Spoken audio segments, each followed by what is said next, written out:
కమ్మటి తెలుగు కథలకు స్వాగతం. ఈరోజు మనం చెప్పుకోబోయే కథ జీతం లక్ష. కథ మొదలు పెడతాం. రామనాథం, గురునాథం ఇద్దరు సన్నకారు రైతులు. ఇద్దరు కొడుకులు, కూతుర్లు మంచి స్నేహితులు. కలిసి పెరిగారు, కలిసే చదివారు. రామనాథం కొడుకు ప్రకాష్ డిగ్రీ అయిపోయి అమ్మా నాన్నలకు తోడుగా వ్యవసాయం చేస్తూ పీజీ సీటు కోసం ప్రయత్నిస్తున్నాడు. కూతురు గిరిజ డిగ్రీ చివరి సంవత్సరం చదువుకుంటుంది. గురునాథం కూతురు నీలిమలాగే ఒకరోజు పొలం గట్ల మీద ఎదురుపడి అరకొర చదువులు చదివితే ఇలా ఊర్లోనే ఉండిపోవాల్సి వస్తుంది. నా కొడుకు మోహన్ చూడు, బీటెక్ ఫైనల్ ఇయర్ చదువుతున్నాడు. వెంటనే క్యాంపస్ సెలక్షన్స్లో ఏదో ఒక జాబ్ తెచ్చుకుంటాడు అని గురునాథం ప్రకాష్ని తక్కువ చేసి మాట్లాడతాడు. సాహిత్యం చదివే అలవాటు ఉన్న ప్రకాష్ కాస్త సున్నితత్వానికి లోనైన ఆ రోజు రాత్రంతా కూర్చొని మహనీయుల జీవిత చరిత్రలు తిరిగేస్తుంటాడు. అలా చదివే అలవాటుతోనే జీవిత సారాంశం తెలిసింది కాబోలు.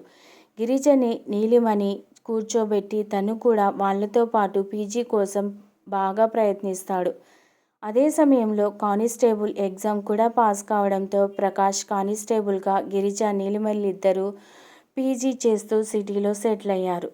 మోహన్ బీటెక్ అయిపోయిన తర్వాత జాబ్ లేకుండా ఇంటికి రావడం గురునాథానికి ఏమాత్రం నచ్చకపోవడంతో 2 రోజుల్లోనే సిటీకి తిరిగి బయలుదేరతాడు. కన్సల్టెన్సీ సహాయంతో ప్రైవేటు ఉద్యోగిగా దుబాయ్ వెళ్తున్నానని, సంవత్సరానికి 5 లక్షల జీతంతో జాబ్ దొరికిందని, ముందు ముందు ఇంకా జీతం పెరుగుతుందని చెప్తాడు. సంతోషంగా సిటీలో ఉన్న చెల్లెళ్ళు నీలిమకు ఊర్లో ఉన్న తల్లిదండ్రులకు ఫోన్ చేసి చెప్పి వెళ్ళిపోతాడు.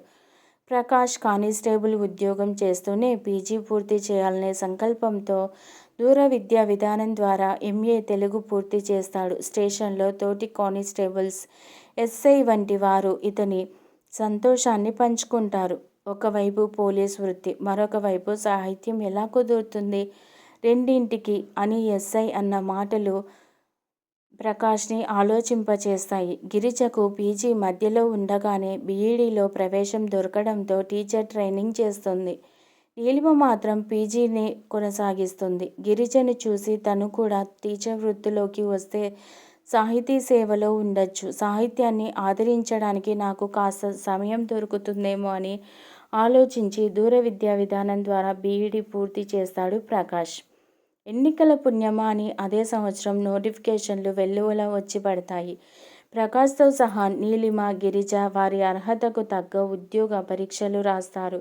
కానీ కాలం కలిసి రాక పరీక్షలు అన్నింటిపై కోర్టు స్టే ఇవ్వడంతో రామనాథం కూతురు వివాహం చేద్దామని ఉద్దేశంతో గురునాథం దగ్గరకు వెళ్ళి, మన పిల్లలకు కుండ మార్పిడి వివాహాలు చేద్దామా, దీని ద్వారా మన స్నేహబంధాన్ని బంధుత్వంగా మార్చుకోవచ్చు అంటాడు. నచ్చని గురునాథం, నీ కూతురు టీచర్ చదువు చదివింది, నా కొడుకు దుబాయ్ ఇంజనీర్, పైగా నీ కొడుకు కానిస్టేబుల్ ఉద్యోగం కూడా చేసేలా కనపడట్లేదు, ఇంకా ఏవో ప్రయత్నాలు చేస్తున్నాడని తెలిసింది. నా కూతురుకు ఇంజనీర్ సంబంధం చూద్దామని అనుకుంటున్నా అని సమాధానం ఇవ్వడంతో మనసు నొచ్చుకున్న వాడి ఇంటికి తిరిగి వెళ్తాడు రామనాథం.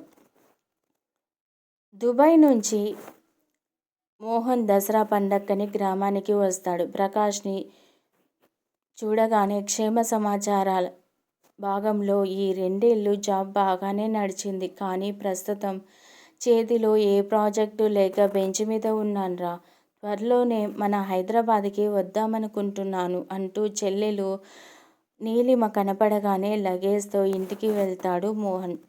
దసరా కానుకగా కోర్టు అన్ని ఎగ్జామ్స్కి సంబంధించి స్టే ఎత్తివేసి ఫలితాలను విడుదల చేయాలని చెప్పడంతో అందరిలో ఉత్కంఠ మొదలైంది. తెల్లవారగానే న్యూస్ పేపర్లో ప్రకాష్కి లెక్చరర్ జాబు వచ్చినట్లు, గిరిజ టీచర్గా, నీలిమ జూనియర్ అసిస్టెంట్గా సెలెక్ట్ అయినట్లు రిజల్ట్స్ రావడంతో ఆ 2 కుటుంబాలతో పాటు గ్రామమంతా సందడి వాతావరణం నెలకొన్నది. ప్రకాష్ ప్రెస్ వాళ్లతో పుస్తకం చదివే అలవాటు చేయించిన టీచర్లందరికీ ఈయన లెక్చరర్ ఉద్యోగాన్ని అంకితం చేస్తున్నట్లు అలాగే కానిస్టేబుల్గా సమాజపు లోతుల్ని చూశానని, ఆ అనుభవాలన్నింటినీ ఉపయోగించుకొని సమాజానికి హితవు చేకూరేలా విద్యార్థులను తయారు చేస్తానని ఇంటర్వ్యూలో చెబుతాడు. ఈ సందర్భాన్ని మోహన్ పక్కనే ఉండి సంతోషంగా అనుభూతి చెందుతాడు.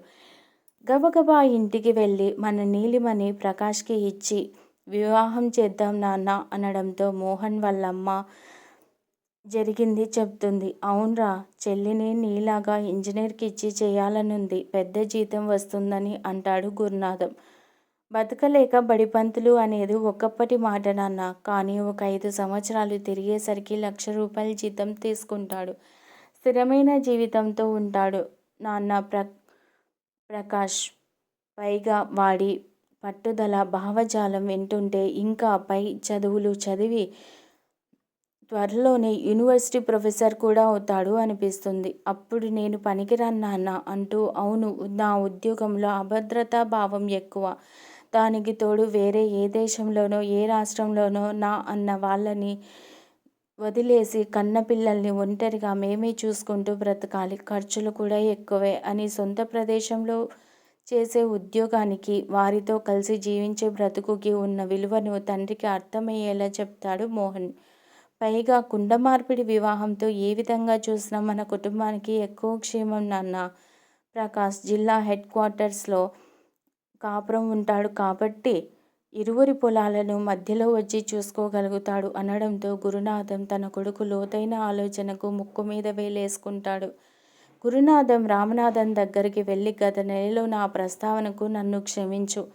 చిన్న మనసుతో ఆలోచించాను. ఇప్పుడు పెద్ద మనసు చేసుకొని మన స్నేహబంధాన్ని వియ్యంకుల బంధంగా మార్చరా. నీ పెంపకంలో నా కొడుకు చల్లగా ఉంటాడు అంటాడు మోహన్ వైపు చూస్తూ.